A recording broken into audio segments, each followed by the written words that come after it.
يا المظلوم ذي باذي بجرد شيوخ. بسم الله الرحمن الرحيم. الحمد لله الذي خلق الإنسان وعلمه البيان، والصلاة والسلام على سيد ولد عدنان وعلى آله وصحبه أجمعين.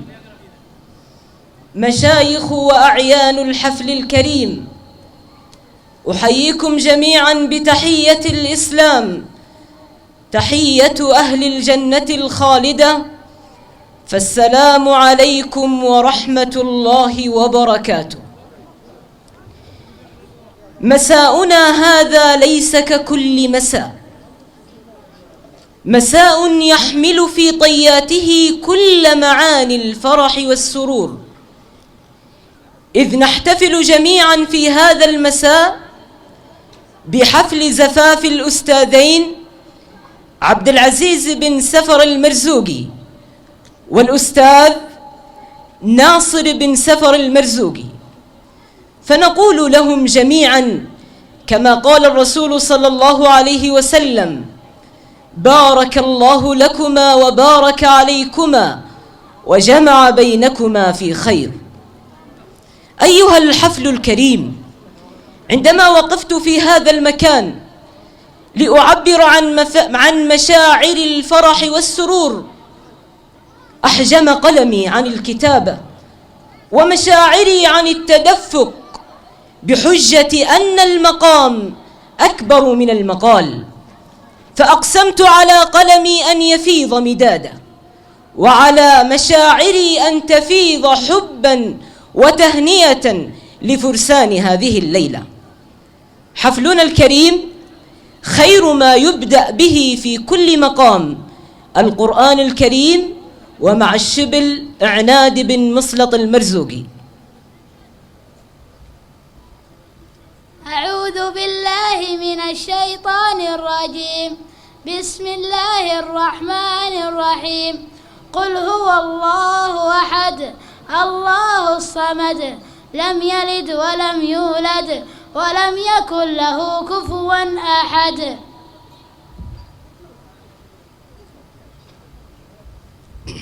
صدق الله العظيم. أيها الحفل الكريم، خير المجالس ما يذكر فيه اسم الله عز وجل، حيث تعمهم الرحمة والسكينة والطمأنينة، ويذكرهم الله عز وجل في ملأ خير منه. والآن نترككم مع هذه الموعظة للشيخ حمود بن مسلط المرزوقي، فليتفضل. بسم الله الرحمن الرحيم. الحمد لله رب العالمين، والصلاة والسلام على أشرف الأنبياء والمرسلين، نبينا وقدوتنا محمد صلى الله عليه وعلى آله وصحبه وسلم تسليما كثيرا. أيها الجمع الكريم، في هذه الليلة المباركة سأقف في هذه الكليمة مع آيتين من كلام الله عز وجل، وهو خير الكلام كلامه عز وجل. قوله عز وجل: يا أيها الذين آمنوا اتقوا الله حق تقاته ولا تموتن إلا وأنتم مسلمون واعتصموا بحبل الله جميعا ولا تفرقوا واذكروا نعمة الله عليكم إذ كنتم أعداء فألف بين قلوبكم فأصبحتم بنعمته إخوانا وكنتم على شفا حفرة من النار فأنقذكم منها كذلك يبين الله لكم آياته لعلكم تهتدون. أيها الكرام، سأقف وقفات يسيرة مع هذه الآيات، أسأل الله عز وجل أن ينفع بها المتكلم والسامع والرائي.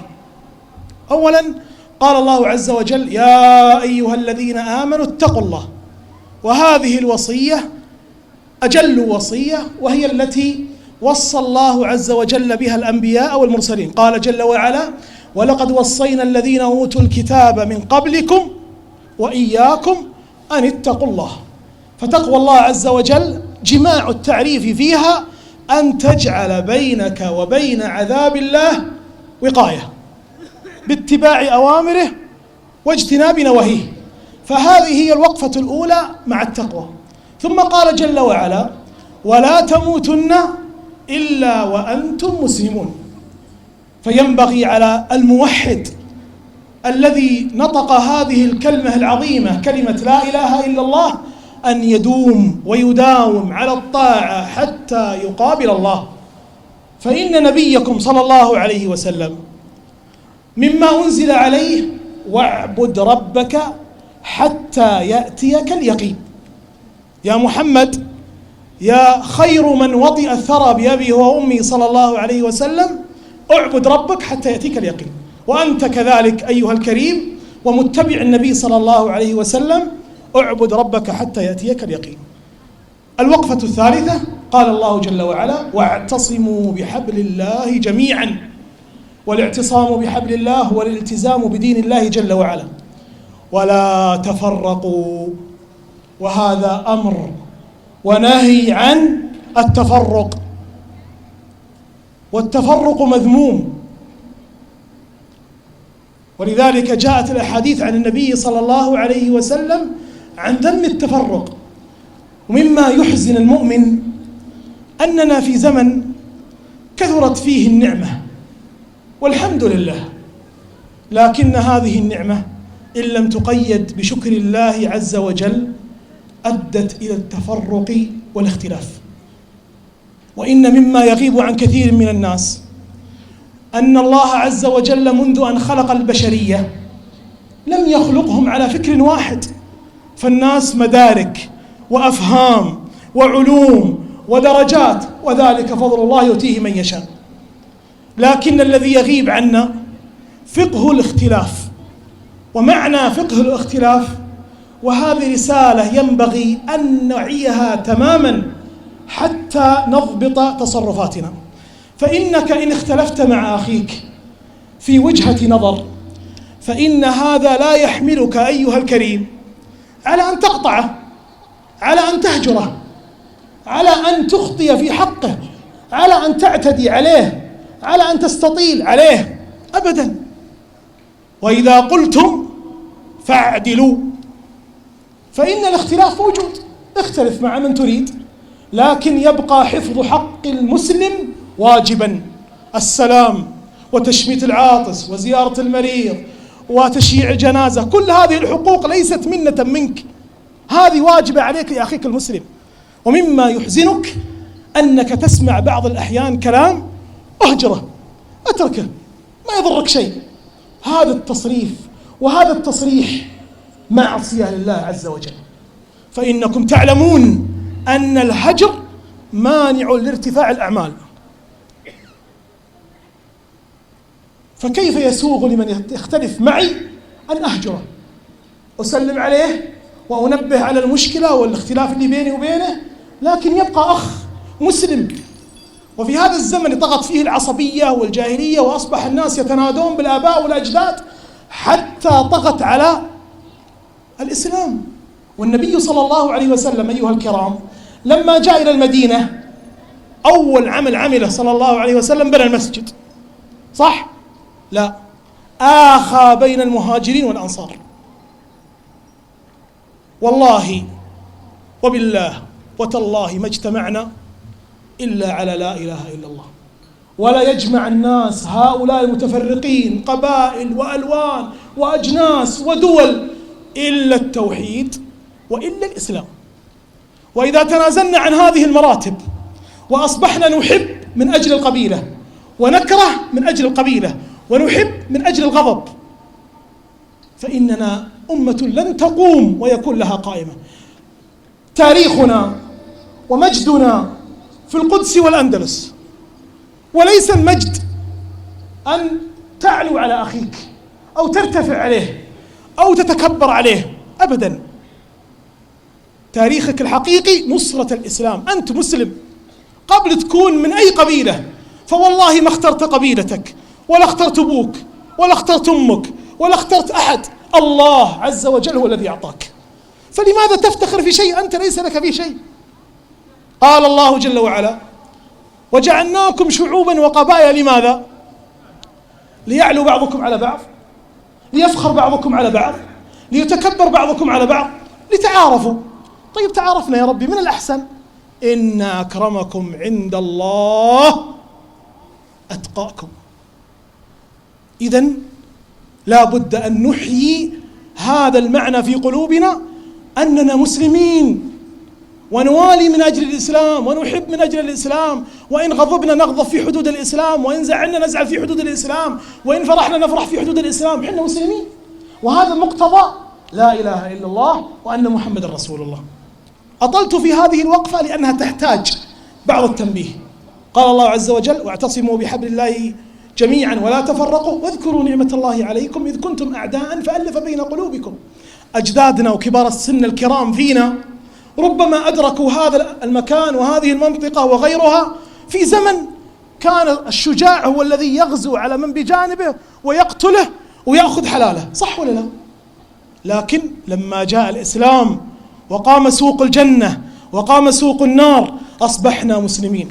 وإني أوصيك أيها الكريم بحديث النبي صلى الله عليه وسلم: إن من الناس ناسا مفاتيح للخير مغاليق للشر، ومن الناس ناسا مفاتيح للشر مغاليق للخير والعياذ بالله. فإذا رأيت شخصا هجر أخاه أو أخطأ في حقه أو إلى آخره من معاصي الله عز وجل فنبهه، ونحن بشر. واذكروا نعمة الله عليكم إذ كنتم أعداء فألف بين قلوبكم فأصبحتم بنعمته إخوانا وكنتم على شفا حفرة. وهذه نعمة التوحيد ونعمة الأمن يا إخوان. قال الله عز وجل، شفت الأمن الذي تعيشون فيه ترى ثمرة للتوحيد. قال الله عز وجل: الذين آمنوا ولم يلبسوا إيمانهم بظلم، يعني بشرك، أولئك لهم الأمن وهم مهتدون. الدول من حولنا فيها حروب وفيها فتن، والله بحمده ومنه وفضله وكرمه أكرمنا في هذه المملكة الكريمة بالأمن، فينبغي أن نشكر نعمة الله عز وجل ولا نكفر النعمة، فإننا إن كفرنا النعمة فليس بيننا وبين الله نسب. ما الله أنعم علينا بالنعمة لأننا سعوديين ولا لابسين شمغ ولا لأننا من قبيلة كذا ولا من قبيلة كذا، لأننا نعبد الله عز وجل. فينبغي أن نحقق هذا المعنى في قلوبنا. ثم قال الله في آخر الآية: ولا أريد الإطالة عليكم كذلك يبين الله لكم آياته لعلكم تهتدون. يا كرام، القرآن ما أنزل إلا لنتدبره، ولذلك يقول عبد الله بن مسعود رضي الله عنه: أنزل الله القرآن للتدبر فاتخذ الناس تلاوته عملا. يظن بعض الناس أن التلاوة هي أعلى شيء في القرآن، التلاوة خير، لكن الله عز وجل يقول: أفلا يتدبرون القرآن أم على قلوب أقفالها. لا بد أن نقرأ القرآن بقلوبنا لا بأفواهنا. نقرأ القرآن يا إخوان قراءة من يريد أن يستفيد من القرآن. للأسف كثرت ضيقة النفس وضيقة الخاطر والهموم والأحزان، لأننا ابتعدنا عن النور اللي في قلوبنا.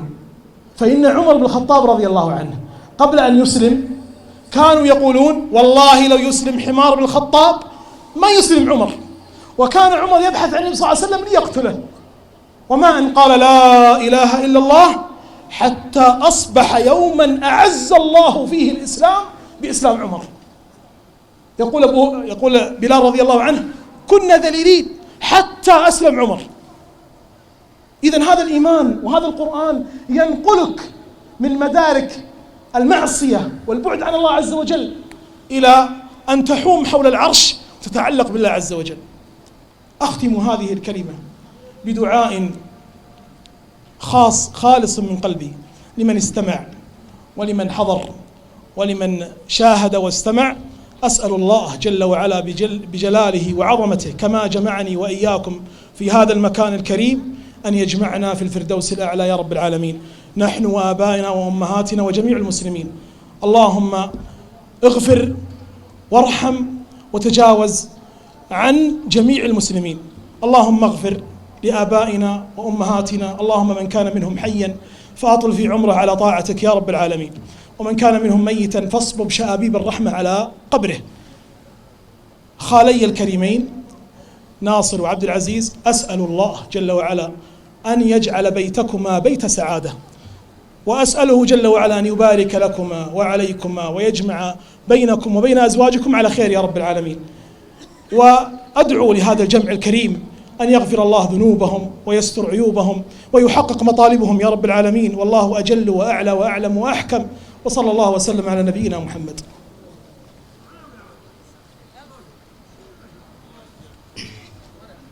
حفلنا الكريم لمشايخ القبائل دور بارز في بناء المجتمع وإثارة روح الألفة والمحبة بين أفراده. الآن تستمعون لكلمة من الشيخ مناحي بن سفر بن سعدي المرزوقي، فليتفضل.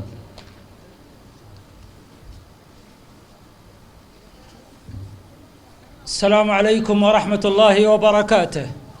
أيها الحفل الكريم، أرحب بكم في هذه الليلة وأقول لكم باسمي واسم إخواني أبناء الشيخ سفر بن سعدي رحمه الله، حياكم الله، أهلا وسهلا بكم. جبتم الدعوة ففرحنا بتشريفكم، فحياكم الله. هذه ليلة سعيدة نجتمع بهذه الوجوه المباركة في حفل الشقيقين المباركين الأستاذ ناصر بن سفر بن سعدي والأستاذ عبد العزيز بن سفر بن سعدي. فهذه الليلة من أسعد الليالي إن قابلناكم وشاهدناكم، وفرحة تغزو قلوبنا جميعا، فلا نقول لكم إلا حياكم الله، أهلا بكم، حللتم أهلا ووطئتم سهلا، وحياكم الله، والسلام عليكم ورحمة الله وبركاته.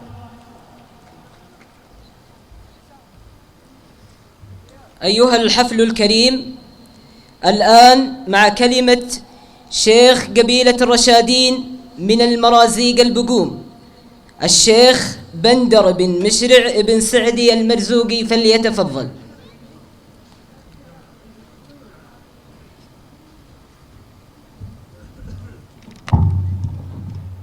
السلام عليكم ورحمة الله وبركاته.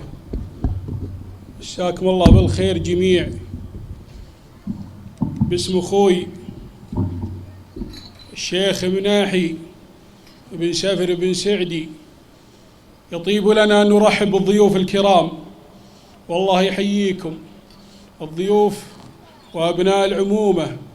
وجودكم شرف، حضوركم تاج، وأنتم وسام على صدر كل رجل ينتمي ويفتخر بكم.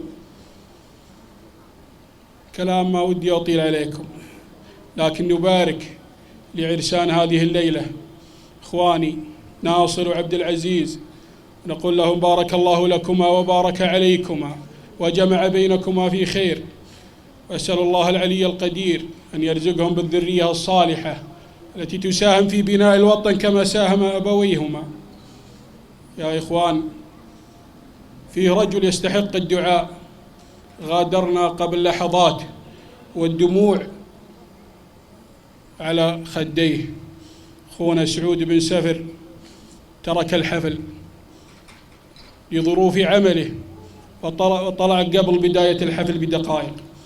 نسأل الله التوفيق له وأن يصل دياره سالما معافى، ونبارك له حصوله على درجة الماجستير في علوم الإدارة بتقدير ممتاز، ونتمنى له التوفيق في استمرار في الماجستير في إدارة التسويق، لعل الله يوصله للولايات المتحدة سالما غانما. ندعو له يا إخوان، الله أنه طالع من القصر الآن ودموعه على خده على فرقاكم، أتمنى أنه يستمر معكم.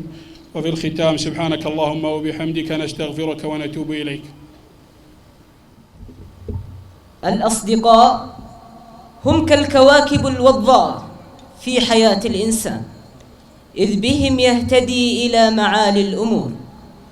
والآن نترككم مع كلمة لزملاء الأستاذ عبد العزيز يلقيها نيابة عنهم الأستاذ سعود بن عوض الجعيد، فليتفضل.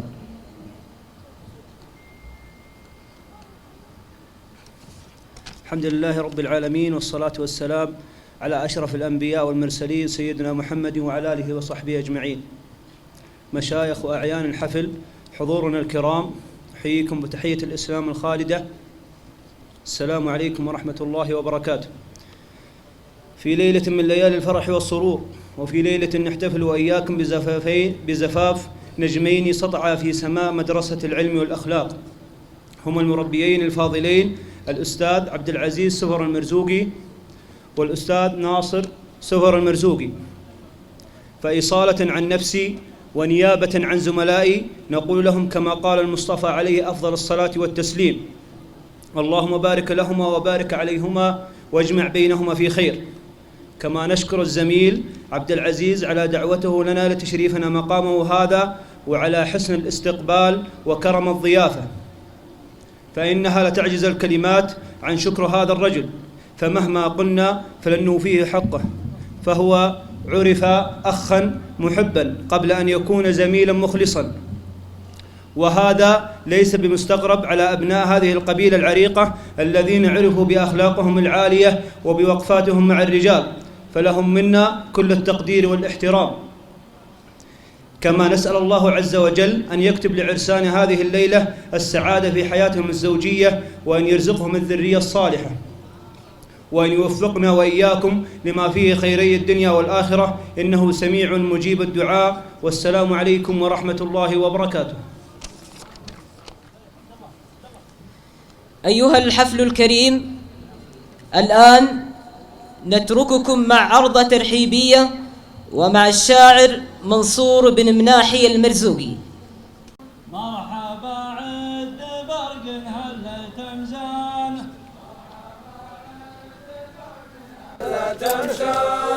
مرحبا يا رجال ذكرها سامي، مرحبا يا رجال ذكرها سامي. يمين يمين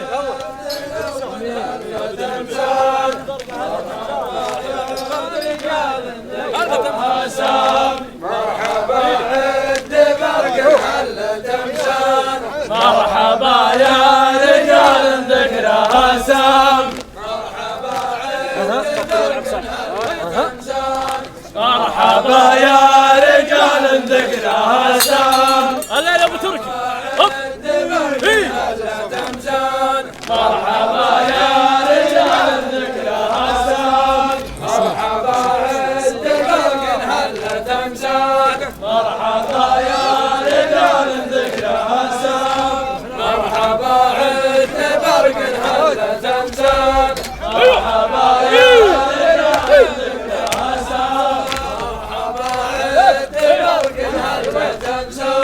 مرحبا يا رجال ذكرها سام. اصبع يلا هوب شوي قرب هوب.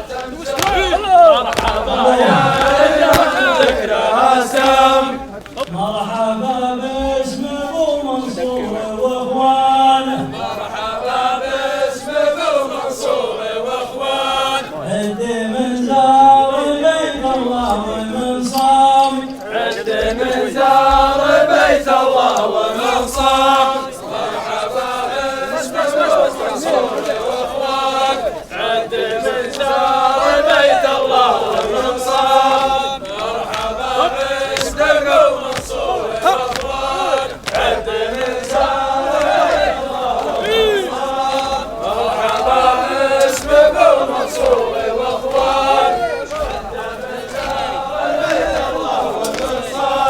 مرحبا باسم ابو منصور واخوانه، عد من زار بيت الله ومن صام، عد من زار بيت الله ومن صام،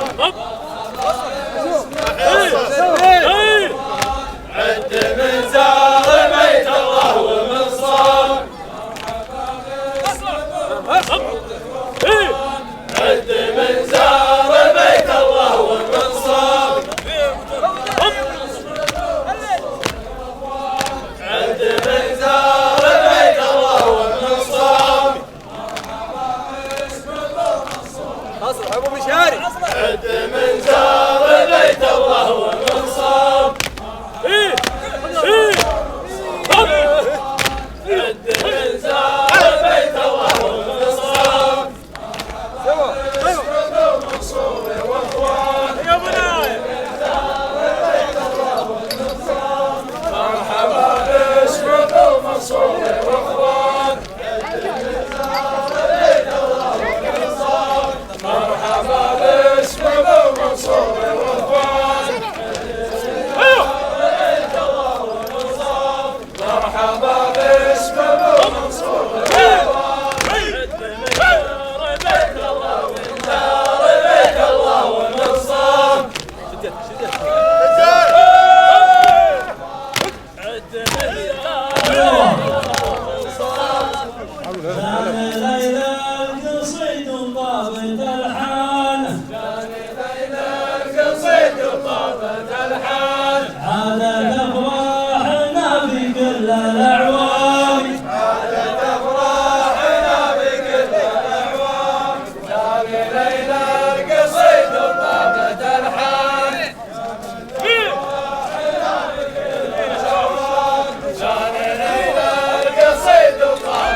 صفنا ما تحركت بتركان صفنا ما تحركت بتركان وقفنا ناس الشرق والشام صفنا ما تحركت بتركان وقفنا ناس الشرق والشام صفنا ما تحركت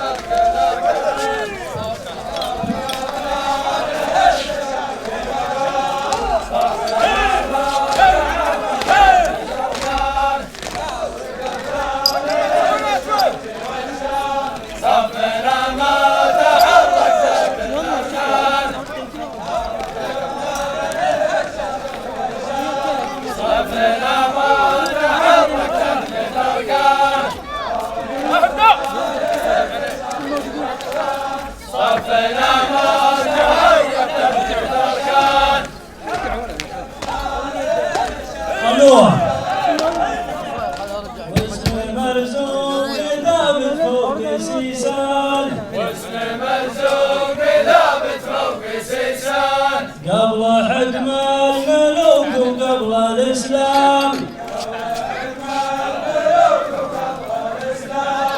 واسم مرزوق ثابت فوق سيسان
يوم الحرب والقوان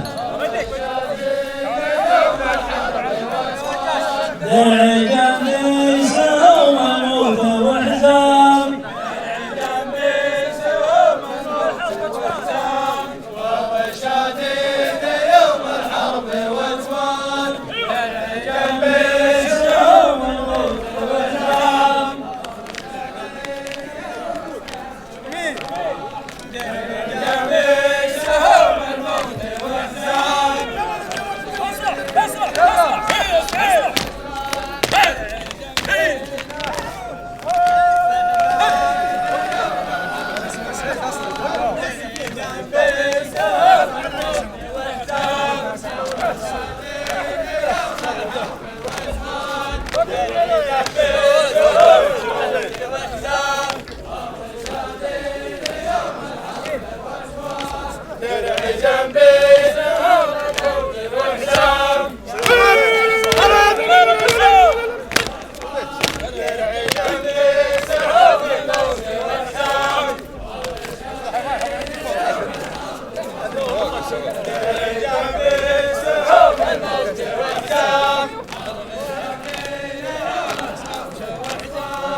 يا لا لا لا لا يا لا لا لا لا لا يا لا لا لا لا يا لا لا لا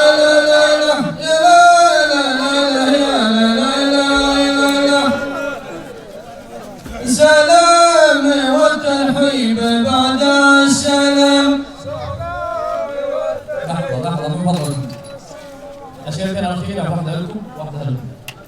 سلام والترحيب بعد السلام، تحية الإسلام قبل الكلام، والجو ممطر والمناشي سديدة، واليادع الدعي ما قلنا بدع. الجو ممطر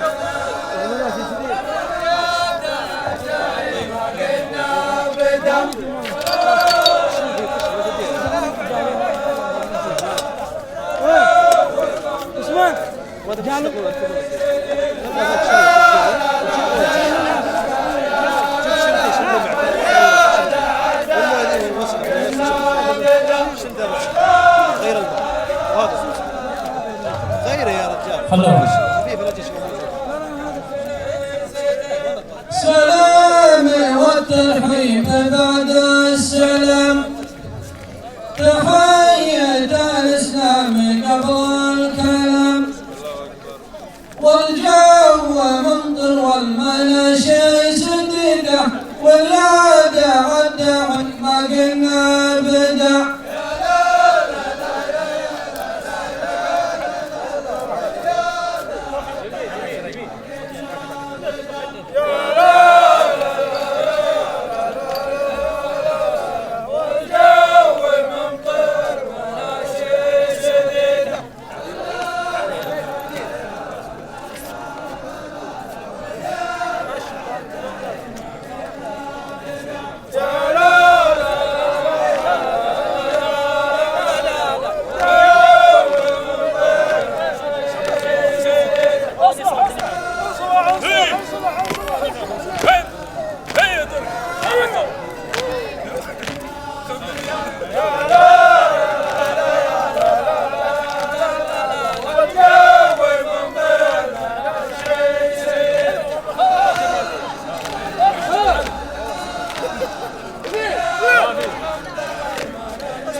أحلى عبارة بالكلام الوجيه، يقولها نصر وعبد العزيز.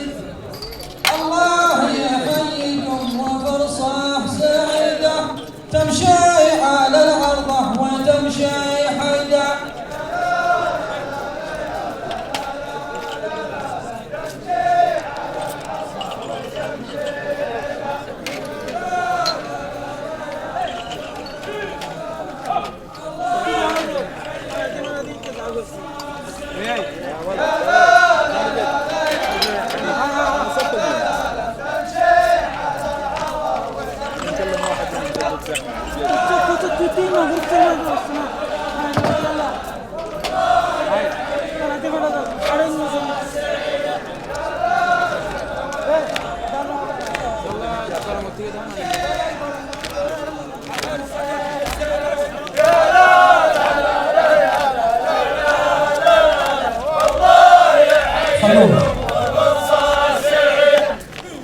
أحلى عبارة بالكلام الوجيه، يقولها نصر وعبد العزيز. الله يحييكم وفرصة سعيدة، تمشي على العرضة وتمشي حدا.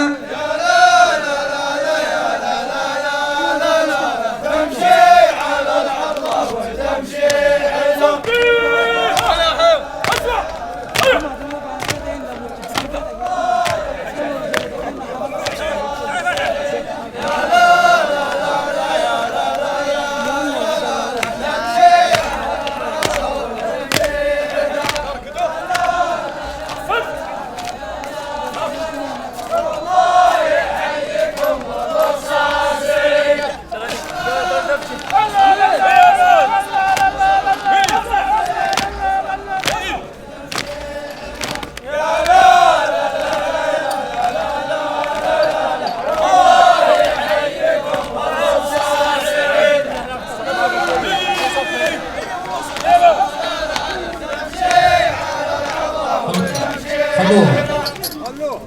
خذنا من أحدث الليالي دروس أثرات تواصل من حياة النفوس من لا استشارة للعقول الرشيدة تبات روحيا مع عمر سدى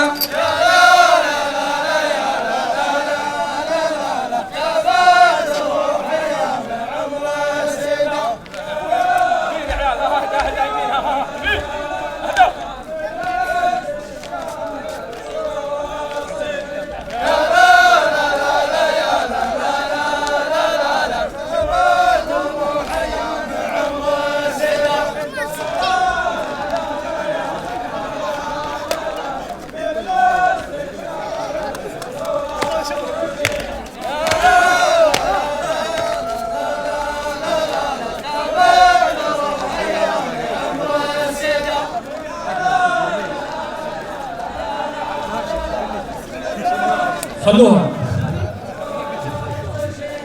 خذنا من أحدث الليالي دروس أثرات تواصل من حياة النفوس ومن لا استشاره للعقول الرشيدة تبات روحيا مع عمر سدى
ما تصفى الدنيا على كل حل تضرب لها الرجال كل احتمال للعمر توقيت ويظل رصيده يا ليت حسب العمر ما له مدى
خلوها.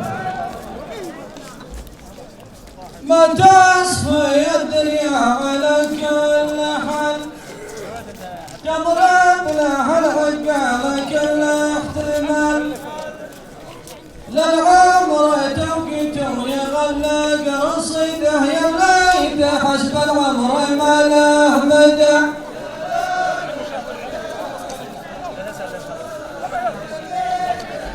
خلوها الله يعطيكم العافيه.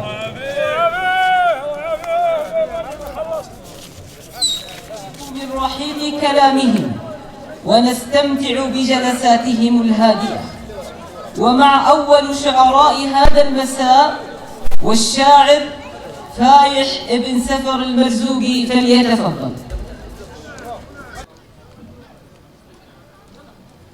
السلام عليكم ورحمة الله وبركاته. الله يحيي الجميع. دعاني الموقف وبالرب سميت، والله يجمني ويقبل كلامي. يا مرحبا يا ضيف يلي لنا جيت، حياكم الله يا رجال الحشامي. جيتونا تقدير وصدورنا بيت، لا يحفظ التقدير غير الكرامي. باسم ناحي طيب الجاه والصيت، واخوانه اللي في المواقف حزامي. عيال عود ثبت المجد تثبيت، عسى في الجنة رفيع المقامي. سفر ولد عايض عدو الطواغيت، والخصم قدمه كان ماله عظامي. لا سمع صوته يكثرون التلافيت، كل يدور طاقته الانهزامي. وعون المنجاله يقول افزع زريت، محسوم وضعه بالفعل والنظامي. وضيوف بيته مثل ورد على هيت، ونصايح نور يزيح الظلامي. ورقب مجد العز من دون تصويت، حتى لبس تاج الفخر والوسامي. واخر صقور عزوتي لا تعزويت، الكل منهم حر اشقر اقطامي. يا الله يا رب البيت يا حامي البيت، تكرر الافراح في كل عامي. ويا الله اللي فوق عرشك تعليت، توفق العرسان ويا الامامي. الهم محبه داخلي كل توقيت، وتجري بشرياني وانا في منامي. وصلاة ربي كل ما اصبحت وامسيت على الرسول المصطفى والسلامي.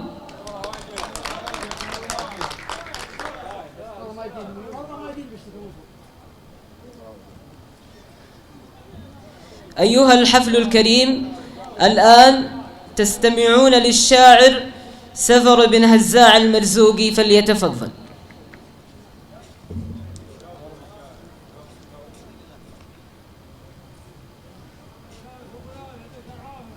السلام عليكم ورحمة الله وبركاته.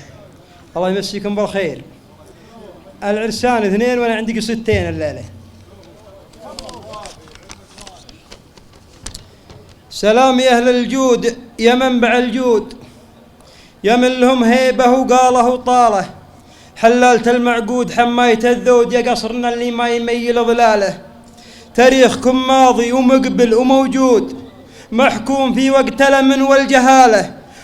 والمدح فيكم يقبل الزود ويزود، واهل الرسالة حافظين الرسالة، ما ضيعوها من عقب سعد يا العود اللي على ربعه يوصي عياله. وليا تجمعنا سوى وقت محدود، تلقى محبتنا من الله جلاله. وليا تجمعنا سوى وقت محدود، تلقى محبتنا من الله جلاله. واهل القلوب البيض تثر على السود، ولحد هجر عمه ولا سب خاله.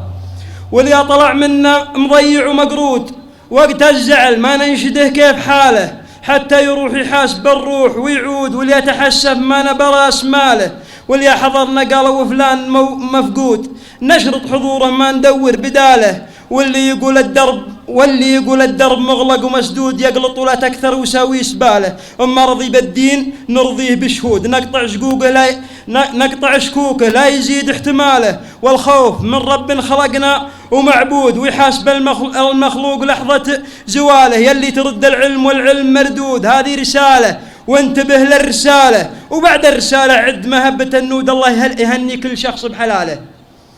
وبعد الرسالة عد مهبة النود، الله يهني كل شخص بحلاله. ألم طيب فالبناخي ومعقود، واخوه مثله دايم الطيب فاله. أما القصيدة الثانية فهي في الشيخ مناحي له علوم طيبة معي ومع غيري، ويستاهل العلم الطيب.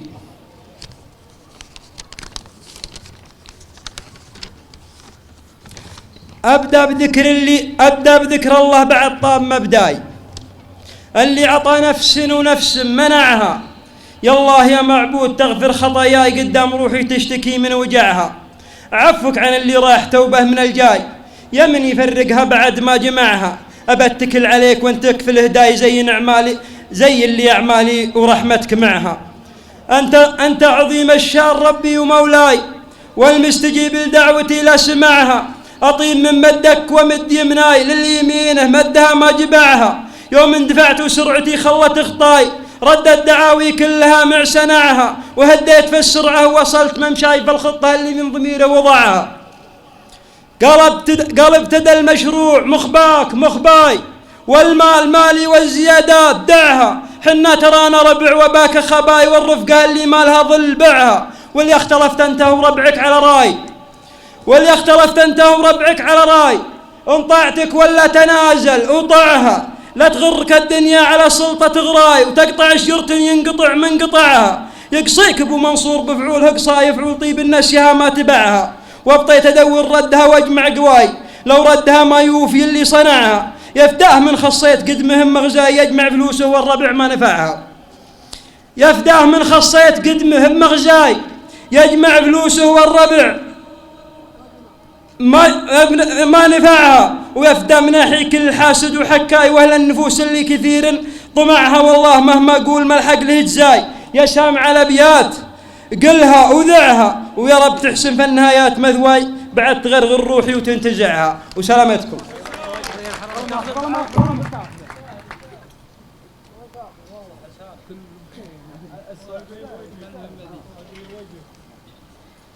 أيها الحفل الكريم، الآن تستمعون إلى الشاعر الشيخ عبيدان بن عبيد الهذلي، فليتفضل.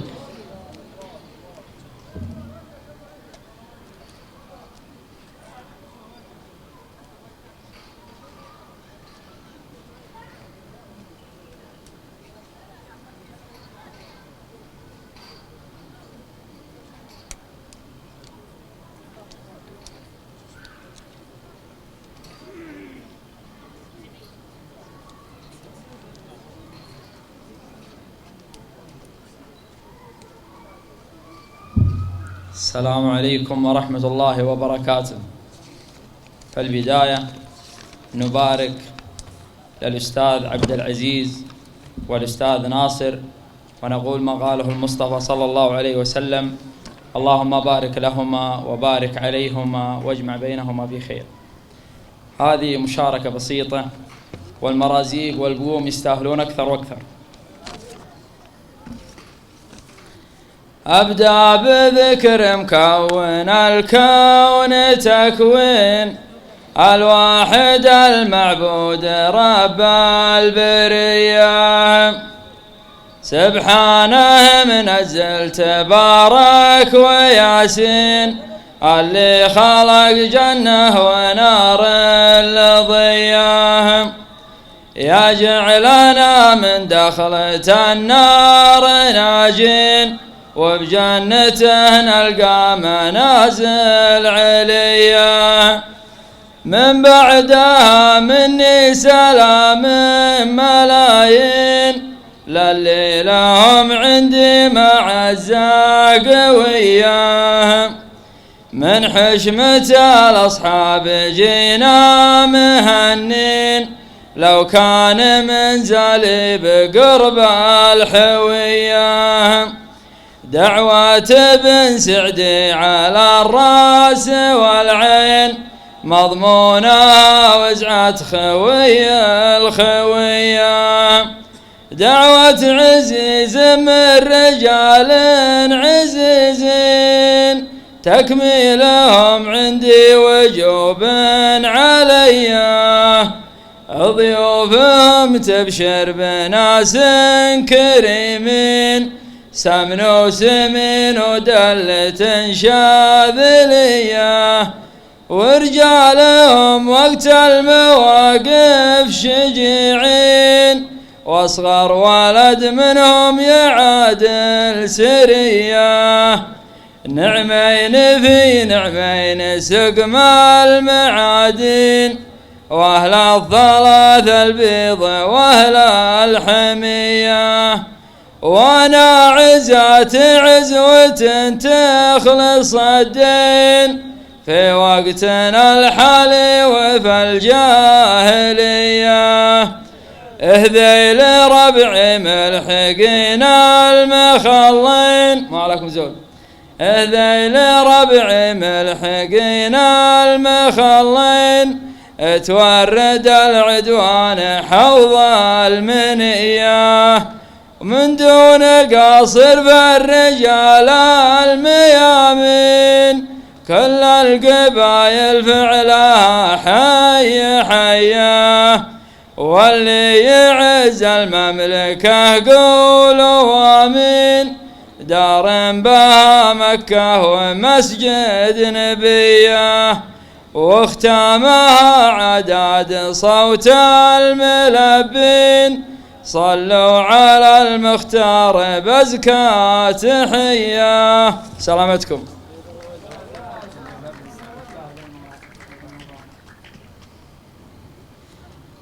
أيها الحفل الكريم، الآن تستمعون إلى الشاعر خالد الغامدي، فليتفضل.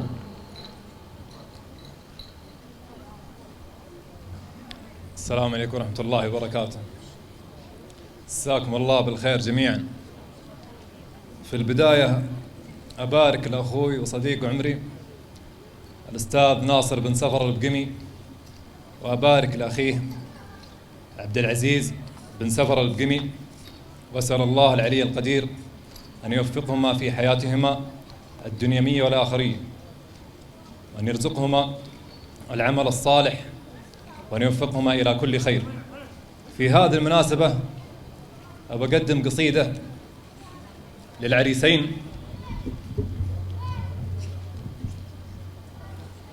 وأسأل الله لهم التوفيق. لكن بقول: عد جود السما بمزون همالة، وعد ما دن رعد ولاحة بروقي، يا سلامي عليكم يا أهل القالة، يا رجال لهم تقدير وحقوقي، يوم ناصر له حقوق عنينا له، منزله في قلوب الناس مرموقي، ينحني المجد لو بنعدد أفعاله، وعبد العزيز ينومس الجزلة بمنطوقي، يوم أبوهم سفر الله يرحمه، يوم أبوهم سفر ما خابوا عياله، للمكارم سفر ما هو بمسبوقي، يوم للمرجلة رجلي وخياله، والله إن البقوم تسوقها سوقي، من بغى العز والمعروف والطالة، يكفي إنك تخاوي كل مرزوقي. سلامتكم الرب.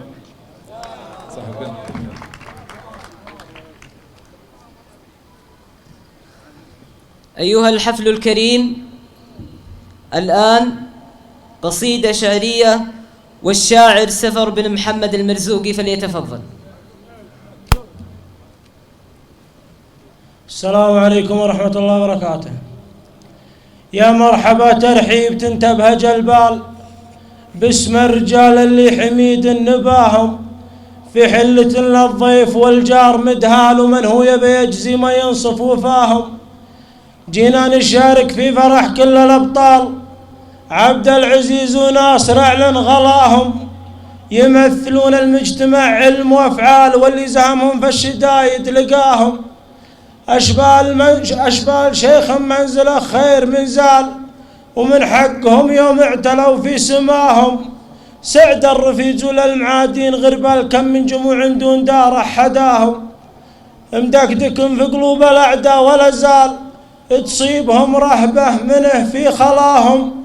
أقفت به الدنيا وخلف له رجال، سوات أبو منصور فعله دهاهم. رجلا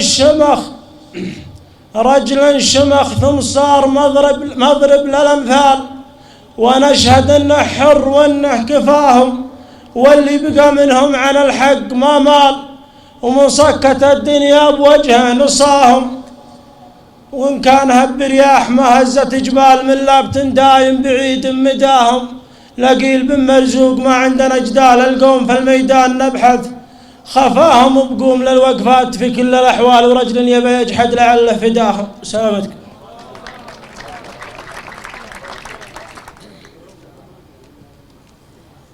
حفلنا الكريم، الآن تستمعون إلى الشاعر تركي بن حمود بن سفر المرزوقي.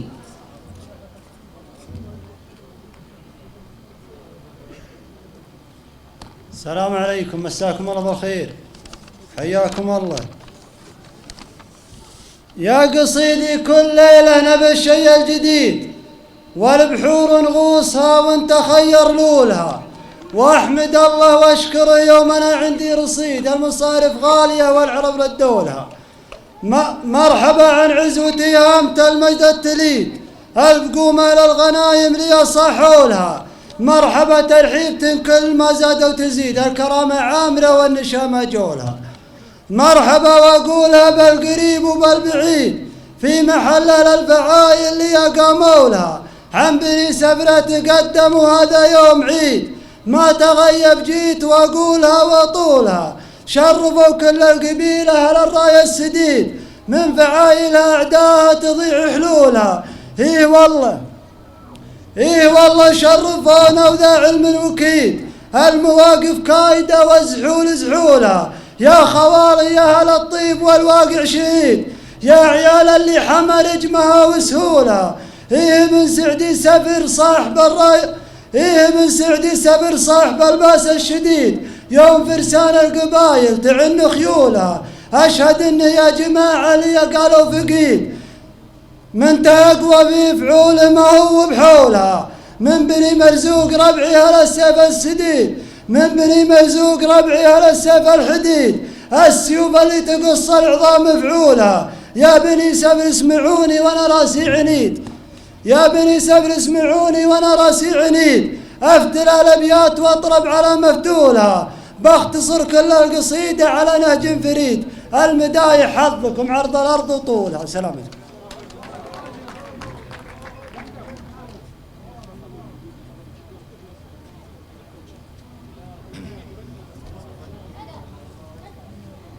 الآن تستمعون إلى شيلة بصوت الشبل بندر بن جازي.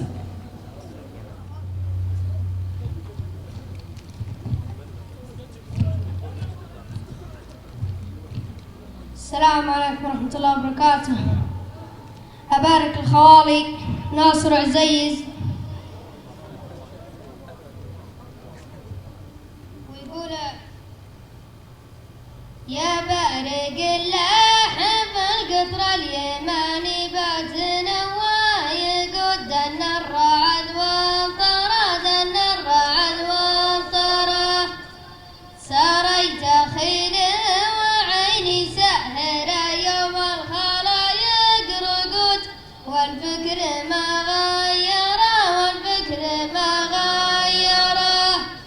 ووجد روحي علي من مضت، يا ليتها لي تعود لو كان بالمشترى، لو كان بالمشترى. أيام زلت كما قد فزر مجناه من كل عود، يوم الشباب أخضر يوم الشباب أخضر. واليوم عصر الشباب أقبى وانا صدرت بعد الورود، واللي ورد صدره واللي ورد صدره.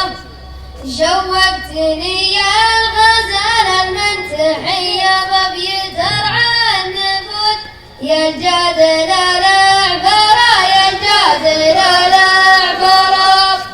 يا أبو جبين كما نور القمر والورد فوق الخدود، فوق الخدود أزهرة فوق الخدود أزهرة. يا محمل الهند جابتك المراكب من بلاد الهنود، جديد ومشوجرة جديد ومشوجرة.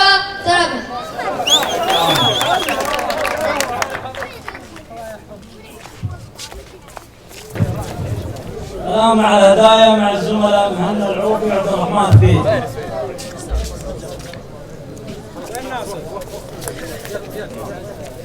عبد العزيز وين؟ خل عبد العزيز يجي. عبد العزيز عبد العزيز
أيها الحفل الكريم، في ختام هذا الحفل نشكر كل من ساهم بالحضور وفي إنجاح هذا الحفل. ومع هذا الختام نترككم مع هذه الشيلة الصوتية المسجلة من كلمات تركي بن محمود ومنصور بن ملاحي، أداء فارس بن مصلف. وتقبلوا تحيات محدثكم مهنا بن عوض العوفي، والسلام عليكم ورحمة الله وبركاته.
الشاعر منصور المرزوقي، أداء المنشد فارس بن سعد.